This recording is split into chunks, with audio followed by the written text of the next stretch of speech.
గుడికి వెళ్ళాలంటే దేవుడు పిలుపు ఉండాలని అంటారు కదా.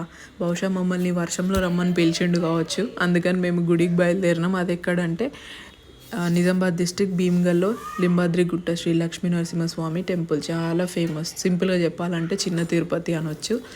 వర్షం బాగుంది కదా, ఎవరు ఉండరు, తొందరగా దర్శనం అయిపోతుంది అని అనుకున్నాం, కానీ చాలామంది ఉండే. అందులో ఆ రోజు కృష్ణుడి జన్మాష్టమి కాబట్టి చాలామందే ఉండే. సాటర్డే అక్కడికి కాలినడకన నడుచుకుంటూ వెళ్తారు గుడికి. అంత వర్షంలో కూడా గొడుగు పట్టుకొని అయినా నడుచుకుంటూ వచ్చిన వాళ్ళు ఉన్నారు. ఇంకా గుడి లోపలికి ఫోన్స్ కెమెరాస్ ఏం అలో లేకుండే, అందుకే వీడియో తీయలేకపోయినా. ఓన్లీ లోపలికి వెళ్ళే వరకే గుడిని చూసేయండి. వర్షం మాత్రం కొంచెం సేపు కూడా ఆగకుండా కంటిన్యూస్గా పడుతూనే ఉంది. లోపల లైన్లో నిల్చుంటూ కూడా మొత్తం తడుస్తూనే నించున్నాం మేమైతే.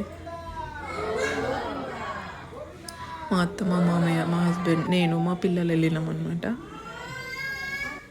చిన్నగా ఉంటుంది దారి, లోపల దేవుడి దగ్గరికి వెళ్ళాలంటే చిన్నగా ఉంటుంది. అక్కడ నుండి వెళ్ళాలి, ఎంత పెద్ద లైన్ ఉండేను. సో ఇట్లా అయింది మా దర్శనం. మీరు ఎప్పుడైనా ఇటు సైడ్ వస్తే దర్శించుకోండి. Thank you.